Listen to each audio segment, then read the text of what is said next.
बिस्मिल्लाहिर्रहमानिर्रहीम। अस्सलाम वालेकुम। मोदी ने हालिया अमेरिका का दौरा किया है और उस दौरे के बाद हकीकत टीवी ने आपको क्लियरली कहा था कि वहाँ से ग्रीन सिग्नल वो लेकर आया है। वो कश्मीर पर हमला करने के लिए अपनी फ़ौजों को ग्रीन सिग्नल देने वाला है। तैयारी रखें, उन्होंने पाकिस्तान के अंदर हर तरह का काम करना है।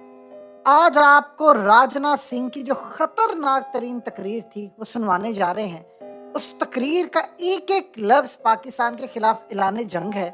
उस बंदे ने तकरीर में कहा है कि हम कश्मीर गिलगित बल्तिस्तान में बगावत उठाने वाले हैं, वहाँ बगावत उठेगी और उसके बाद फिर हमारी फौजें भी तैयार है और उसके बाद हमने उसको भारत के साथ शामिल करना हमारे। और चाइना के हवाले से उसने कहा कि उस मामले पर चाइना से बातचीत होगी, पाकिस्तान से बातचीत नहीं, उससे सिर्फ लड़ाई होगी। यानी इंटरनेशनल एजेंडा सेट हो चुका है कि चाइना से बात होगी और पाकिस्तान से लड़ाई होगी। ये अब तक की सबसे बड़ी उनकी धमकी नहीं है, ऐलान जंग है। ये तकरीर सुनिए अंत तक, आपको पता चलेगा अगले चंद माह में पाकिस्तान में होने क्या लगा। अभी प्रधानमंत्री मोदी जी ने अमेरिकी राष्ट्रपति मिस्टर जो बाइडेन के साथ एक ज्वाइंट स्टेटमेंट जारी किया है। शायद समाचार पत्रों में आपने उसे देखा होगा और उसे पढ़ने पर साफ पता चलता है कि आज भारत ने आतंकवाद के मुद्दे पर कैसे अमेरिका सहित पूरे विश्व की मानसिकता को बदलने में कामयाबी हासिल की है। पूरे विश्व की मानसिकता आप उठाकर पास हिस्ट्री देख लीजिए बहुत सारे देशों की कि आतंकवाद के मुद्दे पर उनकी क्या अप्रोच रही है। इस ज्वाइंट स्टेटमेंट में एक बात साफ हो गई है कि यूएन लिस्टेड टेरर ऑर्गेनाइजेशंस जिनमें लश्कर ए तोयबा, जैश-ए मोहम्मद, हिजबुल मुजाहिदीन शामिल हैं, उनके खिलाफ कंसर्टेड एक्शन होना चाहिए। यह अमेरिका और इंडिया के बीच का जो ज्वाइंट स्टेटमेंट है उसमें यह बात कही गई। और इस ज्वाइंट स्टेटमेंट में यह भी कहा गया है कि पाकिस्तान अपने यहां होने वाली हर आतंकी कार्रवाई पर लगाम लगाए और अपनी जमीन का इस्तेमाल, ये अमेरिका भी बोल रहा है, ध्यान दीजिएगा जो लोग पास हिस्ट्री जानते होंगे, और अपनी जमीन का इस्तेमाल इसके लिए किसी भी सूरत में न होने दे। साथ ही 26/11 और पठानकोट के हमलों के दोषियों पर कार्रवाई करे। पहली बार यह स्टेटमेंट आया। इसी तरह टेरर फंडिंग को समाप्त करने पर भी ज्वाइंट स्टेटमेंट में बात की गई है।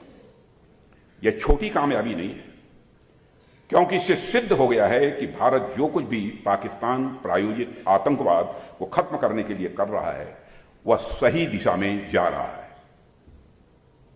साथियों, स्वाभाविक है कि पाकिस्तान के हुक्मरानों को इस ज्वाइंट स्टेटमेंट से मिर्ची लगेगी। उनकी तरफ से फिर से वही रटा रटाया बयान आया है कि भारत दुनिया का कश्मीर से ध्यान हटा रहा है। हम मान गए इस बात को। काफी हद तक कश्मीर के मुद्दे से दुनिया का ध्यान हटाने में कामयाबी हमने हासिल की है।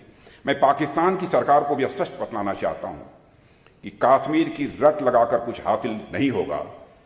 अपना घर संभालिए और जिस तरीके के हालात वहां हैं उसमें कुछ भी जाए तो ऐसा आश्चर्य आपको नहीं होना चाहिए। साथियों, जम्मू और कश्मीर का एक बड़ा हिस्सा जिसे कि पाक ऑक्युपाइड कश्मीर के रूप में हम जानते हैं, वहां के लोग देख रहे हैं कि इस तरफ लोग अमन और चैन के साथ अपनी जिंदगी बिता रहे हैं, यानी भारत में, और वहां जब पाकिस्तान की सरकार के द्वारा जब उन पर जुल्म किया जाता है, नाइंसाफी की जाती है, तो उन्हें तकलीफ होती है। मैं पाक ऑक्युपाइड कश्मीर के लोगों की बात में कर रहा हूं। पीओके पर सिर्फ गैर कानूनी कब्जा कर लेने से पाकिस्तान की कोई लोकस स्टैंडाई नहीं बनती है। भारत की संसद में पीओके को लेकर एक सर्वसम्मत प्रस्ताव पारित है कि वह भारत का ही हिस्सा था, है और आगे भी हम मानते रहेंगे। और इस मंशा को एक नहीं, कम से कम 3 प्रस्ताव संसद में इस मंशा को लेकर पारित किए जा चुके हैं। साथियों, हमारा अब तो आप ये देख रहे हैं कि पीओके में क्या हो रहा है। मैंने एक बार कहा था कि मुझे लगता है कि बहुत ज्यादा हमको कुछ करने की जरूरत नहीं पड़ेगी। पाक ऑक्युपाइड कश्मीर के लोगों पर जो जुल्म ढाया जा रहा है वहीं से यह डिमांड उठेगी कि हमको भारत में अपने को मर्ज करना है। और आपने देखा होगा टेलीविजन के पर्दे पर कई बार वहां के लोग स्लोगन, नारे लगा रहे हैं कि हमको भारत में मर्ज करो। यह कोई छोटी बात नहीं है। साथियों, हमारा दूसरा पड़ोसी देश चीन है। चीन के साथ भी कई बार कुछ मुद्दों को लेकर मतभेद हो जाता है, मगर सच है कि लंबे समय से चीन के साथ सीमा को लेकर एक पर्सनल डिफरेंस है ही। और इसके बावजूद कुछ ऐसे समझौते हैं, कुछ ऐसे प्रोटोकॉल्स हैं जिनका पालन करते हुए दोनों देशों की सेनाएं पेट्रोलिंग करती हैं। यह समझौते नरसिम्हा राव जी के समय में, अटल जी के समय में और डॉक्टर मनमोहन सिंह जी के समय में दोनों देशों की सहमति के आधार पर भी हुए हैं। 2020 में पूर्वी लद्दाख में जो विवाद हुआ था, उसका कारण था कि चीन की सेनाओं ने एग्रीड प्रोटोकॉल्स को नजरअंदाज किया था।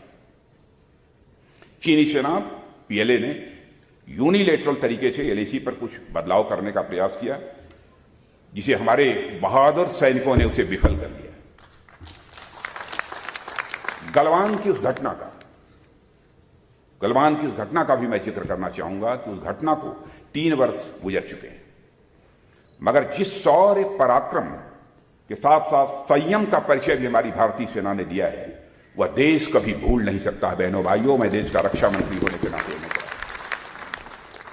आने वाली पीढ़ियां भी हमारे जाबाज सैनिकों पर गर्व करेंगे। दूर दराज बैठे हुए लोगों को इसका अंदाज नहीं लग पाता। बराबर डे टू डे की रिपोर्टिंग मुझे होती थी।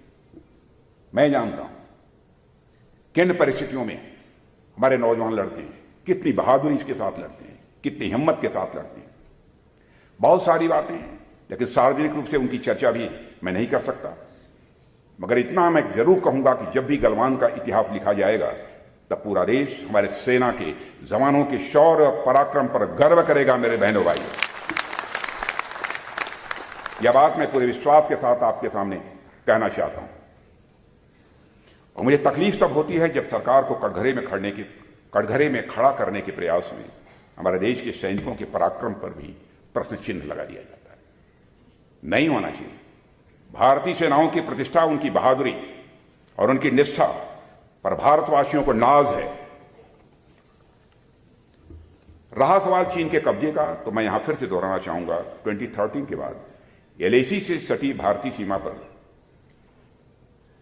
बराबर कुछ न कुछ हरकतें होती रही हैं, इसमें कोई हर्ज नहीं है। लेकिन बहुत बड़ा कब्जा हमारी गवर्नमेंट आने के बाद हो गया हो, बहुत बड़ा बदलाव कोई हो गया है, इसे मैं खारिज करता हूं। भारत और चीन के बीच सीमा के विवाद का हल बातचीत के रास्ते और शांतिपूर्ण तरीके से हो, हम ये चाहते हैं। मिलिट्री और डिप्लोमेटिक लेवल पर बातचीत इस समय चल नहीं रही है। मैं आप सभी को आश्वस्त करना चाहता हूं कि हम भारत की सीमा, उसके सम्मान और उसके स्वाभिमान से किसी भी सूरत में समझौता नहीं करेंगे। सीमाओं की पवित्रता को हम कतई भंग नहीं होने देंगे। मित्रों, चीन के साथ 1962 में जो हुआ, उससे हमने बहुत कुछ सबक लिया है। उस समय देश में बॉर्डर इंफ्रास्ट्रक्चर की स्थिति बहुत ही खराब थी। आज स्थिति बहुत तेजी से बदल रही है। हमारी सरकार ने रोहतांग में अटल टनल का निर्माण किया है। यह प्रोजेक्ट लंबे समय से लटका हुआ था। हमारी सरकार ने 26 सालों का काम 6 साल में करके दिखाया है। जितने हाई अल्टीट्यूड पर यह अटल टनल बना है, उतने हाई अल्टीट्यूड पर इतना बड़ा टनल विश्व में कहीं भी किसी दूसरे देश में आपको नहीं मिलेगा। इसका स्ट्रेटेजिक इंपॉर्टेंस भी है और यह टनल उत्तरी सीमाओं पर सेनाओं के आवागमन को बहुत सुगम बनाता है और एक इसका स्ट्रेटेजिक एडवांटेज भी हम सबको है। साथियों, आज तो लद्दाख में 19,000 फीट की ऊंचाई पर दुनिया की सबसे ऊंचाई पर रोड बना दी है।